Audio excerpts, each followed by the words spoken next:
ಕೆಪಿಎಸ್ಸಿಯಲ್ಲಿ ಬ್ರಹ್ಮಾಂಡ ಭ್ರಷ್ಟಾಚಾರ ಪ್ರಕರಣವೊಂದು ಮುನ್ನೆಲೆಗೆ ಬಂದಿದೆ. ಆರೋಪಿ ಮೊಹಮ್ಮದ್ ಯೂಸುಫ್ ಅಥವಾ Arif ಎಲ್ಲಡಗಿದ್ದಾರೆ.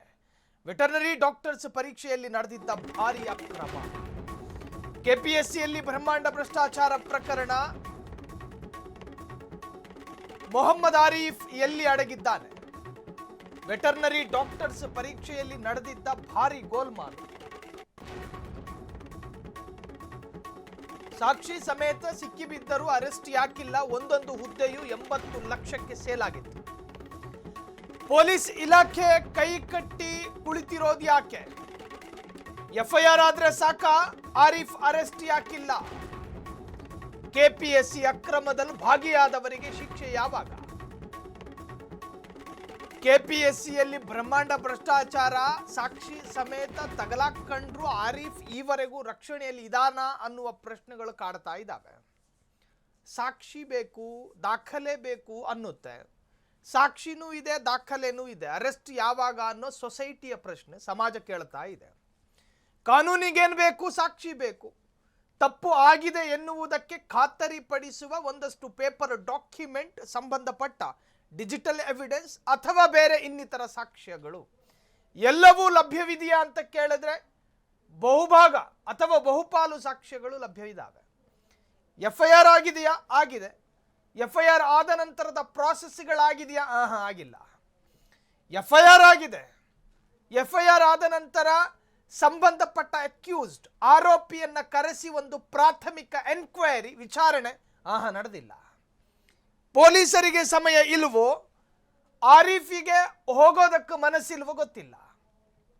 There is spelling mistake. ಅಲ್ಲೇನೋ ಒಂದು ಮಿಸ್ಟೇಕ್ ಕಾಣ್ತಾ ಇದೆ. ಇದೇ ಪ್ರಕರಣಕ್ಕೆ ಸಂಬಂಧಪಟ್ಟ ಹಾಗೆ ಒಂದಷ್ಟು ಅಪ್ಡೇಟ್ಸ್ಗಳನ್ನು ಗಮನಿಸ್ತಾ ಹೋಗೋಣ. ಕೆಪಿಎಸ್ಸಿಯಲ್ಲಿ ಬ್ರಹ್ಮಾಂಡ ಭ್ರಷ್ಟಾಚಾರ ಪ್ರಕರಣಕ್ಕೆ ಸಂಬಂಧಪಟ್ಟ ಹಾಗೆ ರಾಜ್ಯಾದ್ಯಂತ ಕೆಪಿಎಸ್ಸಿ ಹಗರಣದ ಆಡಿಯೋ ಊರು ಬಾಗಲಾಗಿತ್ತು. ಹಗರಣದ ಆರೋಪಿಗಳ ಬಂಧನಕ್ಕೆ ಹಿಂದೇಟು ಯಾಕೆ?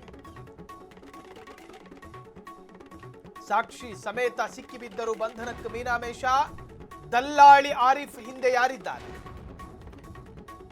ಸಾಕ್ಷಿ ಸಿಕ್ಕರೂ ಸೈಲೆಂಟ್ ಆಯಿತಾ ಪೊಲೀಸ್ ಡಿಪಾರ್ಟ್ಮೆಂಟ್? ಎಫ್ಐಆರ್ ಆದ್ರೂ ಅರೆಸ್ಟ್ ಇಲ್ಲ, ಹಾಗಾದ್ರೆ ಯಾರ ರಕ್ಷಣೆ ಇದೆ ಅನ್ನುವುದೇ ಪ್ರಶ್ನೆ. ದೂರು ದಾಖಲಾಗಿದ್ದರೂ ಪೊಲೀಸ್ ಇಲಾಖೆ ಸೈಲೆಂಟ್ ಆಗಿರೋದು ಯಾಕೆ? ಕೆಪಿಎಸ್ಸಿ ಎಲ್ಲೊಂದು ಬ್ರಹ್ಮಾಂಡ ಭ್ರಷ್ಟಾಚಾರ, ಒಂದೊಂದು ಸ್ಥಾನಕ್ಕೂ 80 ಲಕ್ಷ ಡೀಲು. ಅದಕ್ಕೆ ಸಂಬಂಧಪಟ್ಟ ಹಾಗೆ ಒಂದಷ್ಟು ಸಾಕ್ಷ್ಯಗಳು, ವಿಡಿಯೋಗಳು, ಪತ್ರಗಳು ಸಿಕ್ಕಿದ್ರೂ ಕೂಡ, ಈತನ ವಿರುದ್ಧ ಎಫ್ಐಆರ್ ದಾಖಲಾಗಿದ್ರೂ ಕೂಡ, ಈ ಕ್ಷಣ ಈ ಘಳಿಗೆವರೆಗೂ ಕೂಡ ಕಿಂಗ್ ಪಿನ್ ಆರಿಫ್ರ ಬಂಧನ ಬಿಡಿ, ಪ್ರೈಮರಿ ಎನ್ಕ್ವೈರಿ ಆಗಿಲ್ಲ. ಪ್ರೈಮರಿ ಎನ್ಕ್ವೈರಿ, ಪ್ರಾಥಮಿಕ ವಿಚಾರಣೆಯೂ ಕೂಡ ನಡೆದಿಲ್ಲ. ಯಾಕೆ? ಹಾಗಾದ್ರೆ ಆರಿಫ್ ಸುತ್ತ ಯಾವ ಪ್ರಭಾವಿಗಳ ರಕ್ಷಣೆ ಇದೆ? ಆರಿಫ್ ತಲೆಯ ಮೇಲೆ ಯಾರ ಅಭಯ ಹಸ್ತಗಳಿದಾವೆ? ಆರಿಫ್ನನ್ನ ಈ ವಿಚಾರದಲ್ಲಿ ರಕ್ಷಣೆ ಮಾಡಲಾಗ್ತಾ ಇದೆಯಾ? ಆರಿಫಿಗೆ ಯಾರು ನೈತಿಕ ಬೆಂಬಲ ಮತ್ತು ಯಾರು ರಾಜಕೀಯ ಸಪೋರ್ಟ್ ಮಾಡ್ತಿದ್ದಾರೆ? ಈ ಎಲ್ಲದರ ಬಗ್ಗೆಯೂ ಕೂಡ ಗೊತ್ತಾಗಬೇಕಲ್ಲ. ಕೆಪಿಎಸ್ಸಿಯಲ್ಲಿ ನಡೆದಿರುವಂತಹ ಬ್ರಹ್ಮಾಂಡ ಭ್ರಷ್ಟಾಚಾರ ಇದು ಸುಮ್ಮನೆ ಬಿಡುವ ತರಹದ ಪ್ರಕರಣ ಅಲ್ಲ. ಇದು ಗಂಭೀರವಾಗಿ ಚರ್ಚೆಯಾಗಬೇಕು. ಸಂಬಂಧಪಟ್ಟ ಕಿಂಗ್ ಪಿನ್ಗಳು, ಸಂಬಂಧಪಟ್ಟಂತಹ ಕಿರಾತಕರು ಬಂಧನ ಆಗಬೇಕು. ಈ ಬಗ್ಗೆ ಹೆಚ್ಚಿನ ಡೀಟೇಲ್ಸ್ ಕೊಡೋದಕ್ಕೆ ನಮ್ಮ ಪ್ರತಿನಿಧಿ ರೋಹನ್ ಫೋನ್ ಸಂಪರ್ಕದಲ್ಲಿದ್ದಾರೆ. ರೋಹನ್, ಎಲ್ಲ ಒಂದು ಕಡೆ ಈ ಕಿಂಗ್ ಪಿನ್ ಅನ್ನ ರಕ್ಷಣೆ ಮಾಡಲಾಗ್ತಾ ಇದೆಯಾ ಅಥವಾ ಕೆಪಿಎಸ್ಸಿ ಅಕ್ರಮ ನಡೆದಿದೆ ಎಂದು ಹೇಳೋದಕ್ಕೆ ದಾಖಲೆಗಳು ಸಾಕಾಗ್ತಾ ಇಲ್ವಾ? ರೋಹನ್. ಸಾಹಿಲ್, ಏನು ಕೆಪಿಎಸ್ಸಿಯ ವೆಟರ್ನರಿ ಡಾಕ್ಟರ್ಸ್ ಹುದ್ದೆಗಳಲ್ಲಿ ನಡೆದಿರ್ತಕ್ಕಂತಹ ಒಂದು ನೇಮಕಾತಿಯಲ್ಲಿ ನಡೆದಿರ್ತಕ್ಕಂತಹ ಒಂದು ಲಂಚದ ಆರೋಪ ಇತ್ತಲ್ಲ, ಈಗ ಎಫ್ಐಆರ್ ಆದ್ರೂ ಕೂಡ ಅವರನ್ನು ಕೂಡ ಅರೆಸ್ಟ್ ಮಾಡ್ಲಾಗ್ತಾ ಇಲ್ಲ. ಯಾಕಂತಂದ್ರೆ ಇದು ಕೂಡ ಈಗಾಗಲೇ ಚರ್ಚೆಗೆ ಗ್ರಾಸವಾಗಿರುವಂತದ್ದು. ಈ ಪ್ರಕರಣದ ಏನು ಕಿಂಗ್ ಪಿನ್ ಮಧ್ಯವರ್ತಿ ಇರ್ತಕ್ಕಂಥ ಆರೋಪ ಹೊತ್ಕೊಂಡಿರ್ತಕ್ಕಂಥ ಮೊಹಮ್ಮದ್ ಆರಿಫ್ ವಿರುದ್ಧ ಎಫ್ಐಆರ್ ಕೂಡ ದಾಖಲಾಗಿದ್ರು ಕೂಡ ಇನ್ನೂ ಅರೆಸ್ಟ್ ಮಾಡಿಲ್ಲ ಎಂಬ ಈಗ ಸಾರ್ವಜನಿಕರಲ್ಲೂ ಕೂಡ ಈಗಾಗಲೇ ಪ್ರಶ್ನೆ ಮೂಡ್ತಾ ಇರುವಂತದ್ದು. ಇನ್ನು ದೂರುದಾರರ ಆರೋಪದ ಪ್ರಕಾರ ಕೂಡ ವೆಟರ್ನರಿ ಡಾಕ್ಟರ್ಸ್ ಹುದ್ದೆಗೆ ಏನೋ ಕೊಡಿಸೋದಾಗಿ ಹೇಳ್ಕೊಂಡು 80 ಲಕ್ಷ ರೂಪಾಯಿ ಬೇಡಿಕೆ ಇಟ್ಟಂತಕ್ಕಂಥ ಕೆಲವೊಂದಿಷ್ಟು ಆಡಿಯೋ ಕ್ಲಿಪ್ಪಿಂಗ್ಸ್ ಗಳು ಕೂಡ ವೈರಲ್ ಆಗಿತ್ತು. ಈ ವೈರಲ್ ಆದ ಬಳಿಕ ಹಲವು ಸಾಕ್ಷ್ಯಾಧಾರ ಮೇಲಧಿಕಾರಿಗಳು ಕೂಡ ತನಿಖಾ ಸಂಸ್ಥೆಗಳ ಗಮನಕ್ಕೆ ಬಂದ್ರೂ ಕೂಡ ಯಾವುದೇ ಇದ್ರು ಕೂಡ ಇನ್ನು ಕೂಡ ಅವ್ರನ್ನ ಅರೆಸ್ಟ್ ಮಾಡಕ್ ನಿನಾಮೇಷ ಎಣಿಸ್ತಾ ಇರೋದು ಹಲವರಲ್ಲೂ ಕೂಡ ಈಗಾಗಲೇ ಸಹಜವಾಗಿ ಮೂಡುವಂತಹ ಪ್ರಶ್ನೆ. ಯಾಕಂದ್ರೆ FIR ದಾಖಲಾಗಿ ದಿನಗಳೇ ಉರುಳ್ತಾ ಇದೆ.